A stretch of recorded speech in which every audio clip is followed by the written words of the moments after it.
del libro, que es el capítulo 4. Es larguísima la presentación, está llena de mapas y tal, entonces yo paro cuando termine el tiempo, pero digamos, lo que quiero mostrar aquí son algunos detalles y algunas hipótesis importantes que hemos logrado, y al menos quisiera alcanzar a presentarles el tema de narcotráfico y el tema de contrabando. Lo que nosotros hicimos básicamente fue que analizamos 6 mercados: narcotráfico, contrabando, trata de personas, tráfico de armas, el caso de la minería ilegal y criminal, y el tema del tráfico ambiental, pues se llama así en Colombia. Y en cada uno logramos describir qué actores intervenían, en qué momentos de la cadena intervenían, cuál era la cadena de valor y el papel de los agentes institucionales. Y lo que básicamente nosotros encontramos, y aquí ya empiezo a lanzar conclusiones, es lo siguiente: en general, las rutas de narcotráfico, trata de personas, contrabando y tráfico de armas son las mismas. Las ciudades de acopio son las mismas. Y las carreteras, las vías de comunicación son las mismas. Es decir, no es que haya rutas para cada mercado ilegal. Digamos, hay trochas, pueden haber situaciones de, pero en general los nodos de acopio son exactamente los mismos. Pero los actores y la forma de participar de los actores es diferente. Aquí es muy importante porque esto que yo voy a decir es una hipótesis que no tiene mucho sustento, pero todo pareciera indicar que es que hay unos dueños de la ruta y que la alquilan al que la necesite.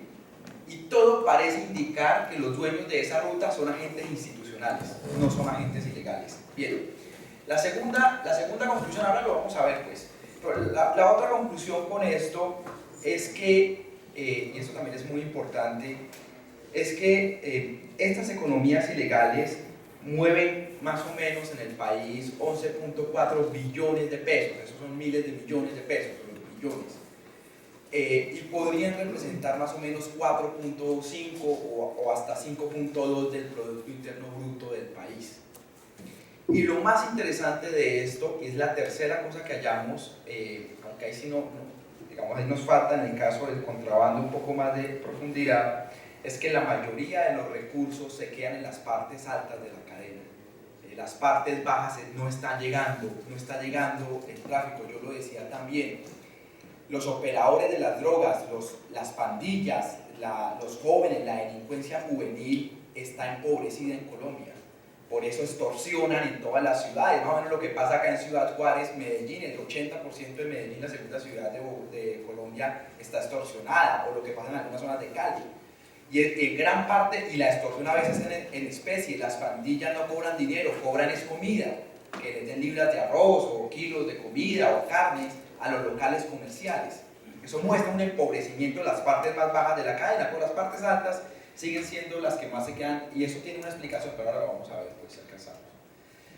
Bien, así las cosas, la otra parte de la conclusión, la cuarta conclusión que les quería contar es que ha sido la economía ilegal la que ha permitido la subsistencia del conflicto armado en Colombia, que ha dejado cerca de 6 millones de víctimas.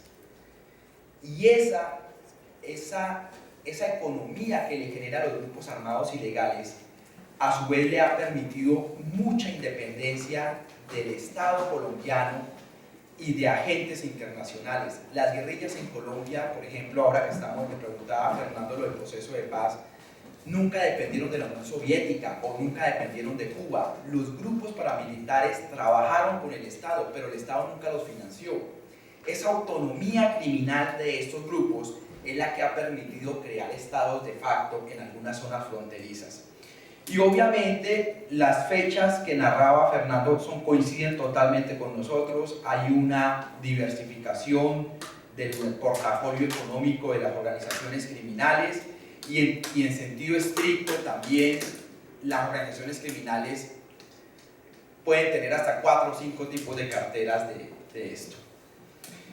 En el caso del narcotráfico, nosotros encontramos la siguiente subdivisión que genera en el país. Están los cultivadores o el colono campesino, están los intermediarios, que generalmente son aquellos que tienen que pagar impuesto a los grupos armados ilegales.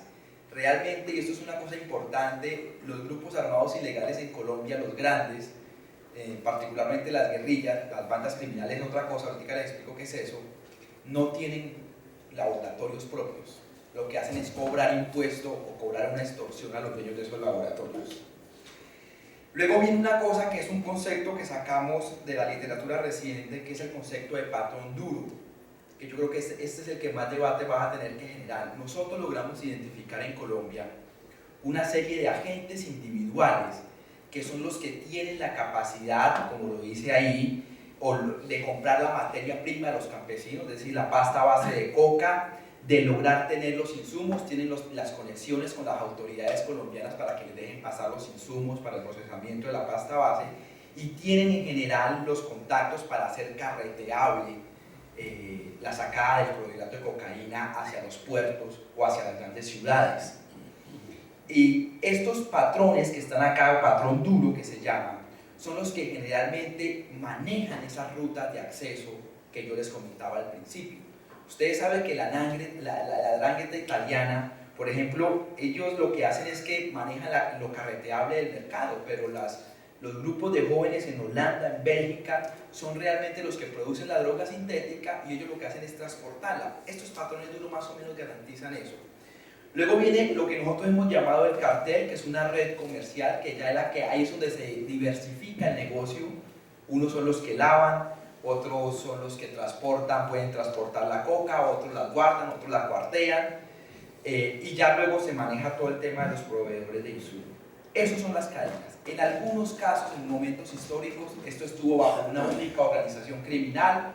Hoy en día eso está muy diversificado y esos son como 4 etapas que han pasado nosotros del narcotráfico.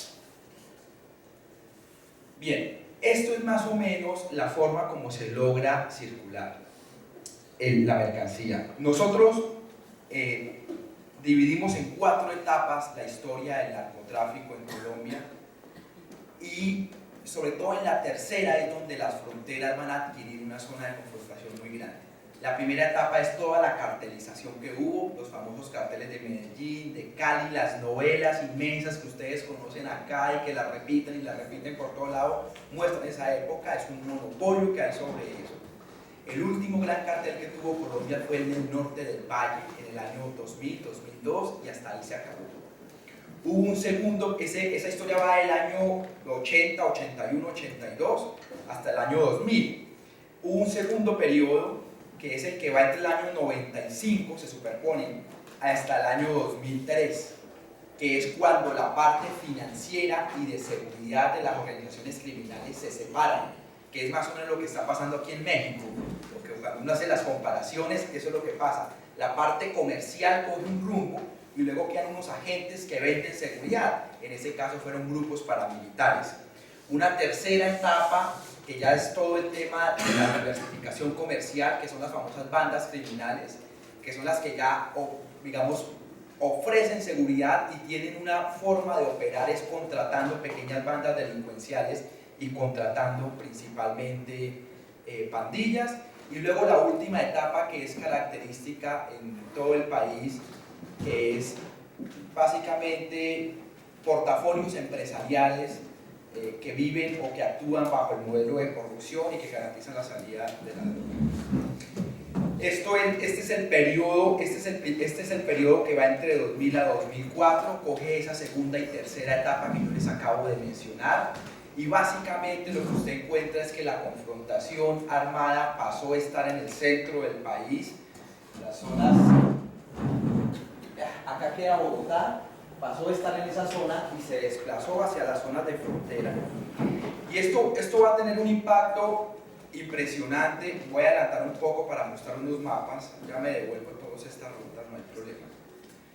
Esto es impresionante porque el mapa que ustedes ven de 2002 es el mapa de la guerrilla de las FARC, que está en este caso ustedes hacia su derecha, y el otro es 2013. Fíjense cómo pasamos de una confrontación del centro del país hacia las zonas de frontera. Estas son las zonas de incautaciones de coca, el que está a la margen izquierda, entre 2012 y 2014, en el centro los cultivos de coca, y en la parte derecha el tema de la minería criminal. Lo que terminó sucediendo, y aquí bueno, termino de mostrar estos mapas, de los herederos de los grupos paramilitares, bandas criminales, que Colombia ahora tiene un nuevo cartel, que es el caso de los urabeños, que es el primero que ustedes ven a mano derecha. Miren toda la costa atlántica, todo el Pacífico, esos son mapas de este año. Entonces lo que uno encontró es que desde el año 2002 la confrontación y la lucha pasó de estar en el centro del país hacia las zonas de frontera. Los aeropuertos comenzaron a perder mucha importancia, y en general los puertos y los pasos fronterizos ilegales adquirieron mucha importancia. Y esto va a ser muy importante porque esto modificó el mapa poblacional de Colombia. Nosotros tenemos 50 millones de habitantes, y en el periodo entre el año 95 al 2005 hubo 7 millones de víctimas, 6 millones de desplazados.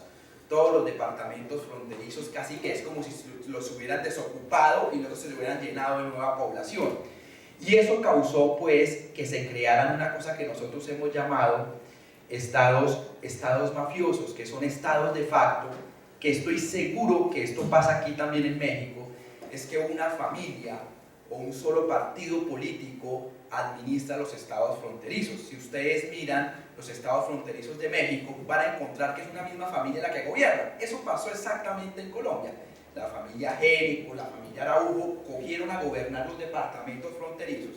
En ese momento hubo una homogenización política, desocuparon, sacaron población, llenaron con su base social y consolidaron esos estados de facto. Estoy seguro, porque cuando uno lee la historia mexicana es exactamente igual. Lo que pasa es que es a destiempo.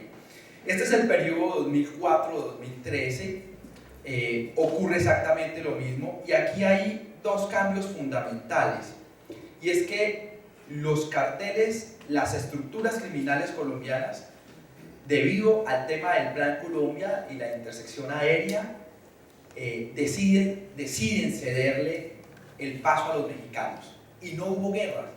No hubo guerra entre carteles colombianos y mexicanos, no pasó nada. Ustedes no han oído hablar de una guerra. Eso en el tema criminal es muy difícil de entender. Lo que nosotros logramos ver es que eso tuvo dos explicaciones grandes. La primera explicación es que los carteles mexicanos pagan muy bien la mercancía. O sea, no hubo problemas, se redujo la plata, obviamente, pero los mexicanos no estaban interesados, pues, en dar a colonizar Colombia. Yo he leído ahora reportes de prensa este año donde dice que los carteles mexicanos van a llegar a Colombia. Eso es falso. Los carteles mexicanos envían intermediarios, pero no van a llevar estructuras armadas, no van a llevar a los Z, eso no va a pasar, nada de eso. Colombia en eso tiene mucha experiencia. Lo que hacen envían intermediarios, pero lo que pasó es que lo pagan muy bien la pasta base. Y lo otro que pasó pues, fue que Colombia y las organizaciones criminales colombianas se fueron otra vez para Perú, para Bolivia, o sea, cogieron el sur del país.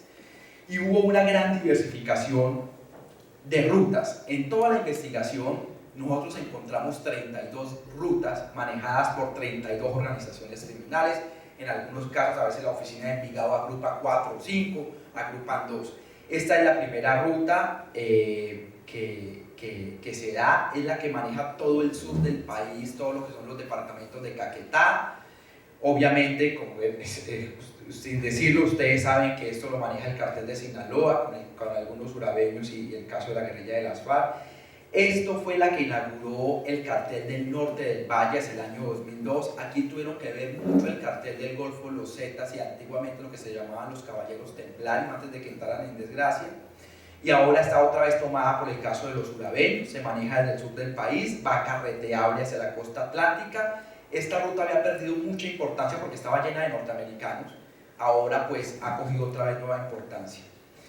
Esta es la de los urabeños, la del caso de Venezuela. Esta es interesantísima, esta es de la famosa oficina de Envigado, que era la que controlaba Pablo Escobar, y son las rutas que manejan. Esta oficina de Envigado tiene contactos con todo el mundo, con todos los carteles mexicanos, no pelea con ninguno, a todos les vende su portafolio de servicios. Esta oficina es la que escondió algunos narcotraficantes mexicanos que fueron capturados, algunos narcotraficantes italianos. Tienen un holding empresarial impresionante. Esto lo hace. Esta es una ruta muy nueva, muy utilizada también para la trata de personas ahora desde el municipio de Piales, abajo en Nariño, que nombraban en la presentación anterior, igual para el tema de narcotráfico. Y estas son las rutas que ya se controlan directamente también los colombianos y que han permitido tener, pues, suplir lo que han perdido con el caso de las negociaciones con los mexicanos. La ruta hacia Guinea Ecuatorial, que es el único país que habla castellano en África, la ruta hacia Europa, etc. Y estos son los mapas que yo les mostraba. Yo quiero que miren ustedes el mapa del centro del país, de la diapositiva, que son los cultivos de uso ilícito. Esto es hoja de coca, y lo comparen con las de las incautaciones. Quiero que miren esto. Miren el del centro y el del lado izquierdo, el del lado derecho.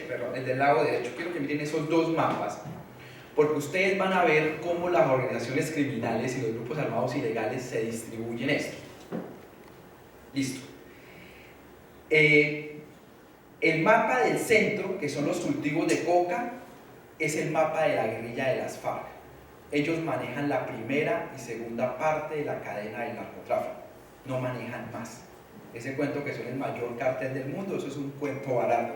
Ellos manejan cultivos y procesamiento de pasta base. Mientras que si ustedes ven el de incautaciones, etcétera, es el mapa de las bandas criminales, es el mapa del crimen organizado. Entonces, la tercera, cuarta y quinta parte de la cadena la manejan otros grupos. Grupos que en general se creía que inicialmente tenían contrarreacciones ideológicas. Bien. Esto es tráfico de armas. ¿Cuánto me queda? Perdón. Como 2 minutos. No. Voy a mostrarles, esto es tráfico de armas, es bueno, súper interesante porque les quiero mostrar un tema de contrabando. Bien, esto es muy interesante que nos arrojó la investigación. En el tema de contrabando, la diferencia cambiaria con Venezuela, ahora esa crisis tan terrible, a nosotros un galón de gasolina legal en el país cuesta un poco más de $4 en este momento en Colombia, y usted lo consigue por centavos de dólar en Venezuela. Pues obviamente es un negocio supremamente rentable, pero aquí es donde los mercados se cruzan. Nosotros logramos detectar dos tipos de contrabando: un contrabando técnico y el contrabando ya directo. El contrabando técnico es donde se utilizan empresas fachadas para declarar exportaciones o importaciones. Eso, no existe nada de eso. De hecho, el Estado les termina además devolviendo plata en impuestos, porque si son mercancías que tienen algunos subsidios, el Estado les termina dando. Pero lo más interesante acá es que estas empresas fachadas son las encargadas del mayor número de lavado de activos. Y así una cooperativa se convierte como en banca de segundo piso. Entonces, una cooperativa fachada que dice exportar naranjas, no exporta una sola naranja, pero recibe una serie de dineros o justifica unos dineros por esas exportaciones, a su vez lo coloca en el sistema financiero. El sistema financiero no se preocupa porque no es una persona natural, o sea, no es Ariel Ávila, es una cooperativa, no pregunta dónde vienen los recursos y básicamente los recursos ingresan al sistema financiero y rápidamente son lavados. Entonces, ese contrabando técnico representa casi el 40% del contrabando total del país. O sea, es una estrategia sistemática para blanquear recursos. Y ya el contrabando directo, pues los hay de todo tipo. Y en este caso, sí es muy interesante, es que los actores que están en el contrabando son múltiples, son muchos. Hay hasta una cosa que llaman pitufeo, que son taxistas que sacan la mercancía en pequeñas cantidades, por eso lo llaman pitufeo, para evitar el control de las autoridades. Entonces, el contrabando sí vincula una gran cantidad de población. Esto es el acceso, las rutas principales de acceso de contrabando. Estos son gasolina. 1 millón de galones de gasolina consume Colombia de Venezuela de contrabando. Gran parte del desabastecimiento en Venezuela es culpa de Colombia. En temas de gasolina y alimentación, estos son incautaciones, fíjense los datos, estamos hablando de millones de galones de gasolina. Estos son los puntos de contrabando. Este es el famoso contrabando de cigarrillos que viene de Aruba, Paraguay, y cigarrillo nuevo que es el chino. Las rutas son exactamente las mismas, o sea, por eso le digo, es impresionante esto. Alimentación, etcétera, bueno, y el tema de trata de personas. Bien, listo, ya no alcanzo a hacer más. 4 conclusiones muy rápidas y termino con esto. Lo primero, todo parece indicar que hay unos agentes que son estatales, que pueden ser políticos o pueden ser miembros de las fuerzas de seguridad del Estado, que son los que garantizan que las rutas funcionen muy bien y son los que alquilan rutas. Trabajan para uno o para otro, pero es una gente que no está muy claramente marcado, pero vuelvo y repito, no tenemos mucha evidencia, pero todo parece indicar, porque las rutas son exactamente las mismas. Bien, lo segundo es que aquí pueden pasar 2 cosas. Si el proceso de paz sale bien, yo lo lamento mucho por Perú y por Bolivia, porque lo que vamos a tener es que para allá se van a ir una gran cantidad de criminales a llevar ya, como está pasando, todo ese background que tienen para el tema de procesamiento clorhidrato de cocaína y cocaína. Si la cosa sale muy mal, o sale mal, yo por ejemplo le digo al profesor Fernando Carrión, en el Bajo Putumayo, lo que es Puerto Asís, Leguízamo, que limita con Ecuador, el día que las FARC dejen las armas, ustedes, los narcos de esos territorios, se van a masacrar por ese territorio, y en ese paso se pueden cargar a las FARC delante a toda su base social. Entonces, si esto sale mal, lo que vamos a vivir es una reactivación de la economía ilegal. Fíjense los datos de la Agencia de Estados Unidos que sacó hace 2 días. Colombia otra vez es el primer productor de cocaína por encima de Bolivia y de Perú. Hace una semana sacó los datos. Entonces, lo que va a pasar, esto va a depender mucho. La política antidrogas de los gringos va a cambiar muchísimo con el acuerdo de La Habana, pero lo que yo no sé hasta dónde es eso se vaya a reconfigurar internamente. Se habla de que el gobierno le va a ofrecer a estas bandas criminales un proyecto de alternatividad penal y la negociación con el ELN para hacer un punto cero en el país. Si eso se llega a dar, yo creería que en Perú y en Bolivia puede haber un empeoramiento de la situación. Si eso no se da, yo creo que van a ser algunas regiones de Colombia las que van a vivir eso. Tercero, el sistema financiero es realmente el que mayor cantidad de dinero es el que lava, por eso no estoy diciendo nada nuevo, vía 2 mecanismos, las cooperativas, con este famoso mecanismo de contrabando técnico, y vía constructores de edificios. Eso lo hemos logrado detectar. Y una última cosa que es impresionante es que en Colombia hay una cosa que se llaman homicidios ejemplarizantes. Y cuando yo escuchaba tu exposición, hay un puerto que nombraron varias veces en Colombia, en el Pacífico, que se llama Buenaventura. En ese puerto, el año pasado, antepasado y pasado, 14-15, se habló de unas casas de pique, que eran que descuartizaban personas. Eso, pues no estoy diciendo nada de eso aquí que pasa. Entonces, en Colombia ya no se cometen masacres muy grandes, sino que lo que se hace es que se hacen esos homicidios ejemplarizantes. Una mujer o un hombre la violan, la maltratan, le toman fotos, después la descuartizan y se la envían a las familias, etcétera, para decirle, mire, si ustedes no hacen caso, esto les va a pasar. Entonces, en todo Colombia es lo que pasa en Ciudad Juárez, tener una tasa de homicidio de este nivel, y eso cayó durísimo. Pero no cayó porque no hayan criminales, los siguen habiendo, lo que pasa es que ahora ya no matan tanta gente.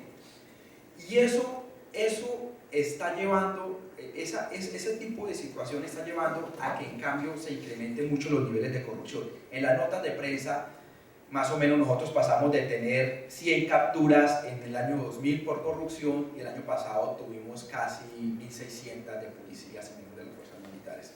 Menos violencia y más plata. Bueno, listo. Gracias.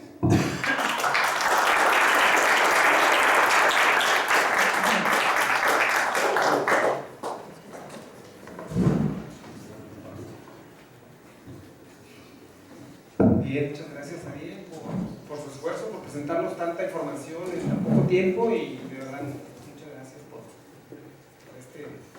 presentación tan interesante.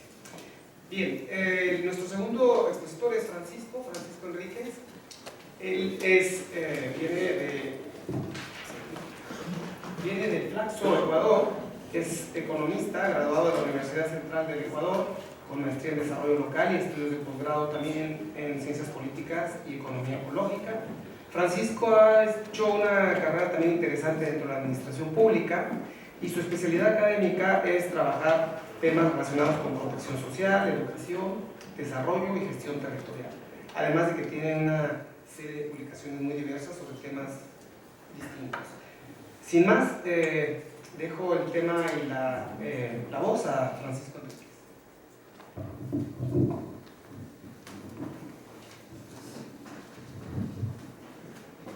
Buenas tardes con todas, con todos. Muchas gracias a Ciudad Juárez y al Colegio de la Frontera por acogernos en su casa y darnos la posibilidad de mostrar estos avances de investigación. Yo he denominado a esta presentación Ecuador, dinámicas fronterizas y mercados ilegales.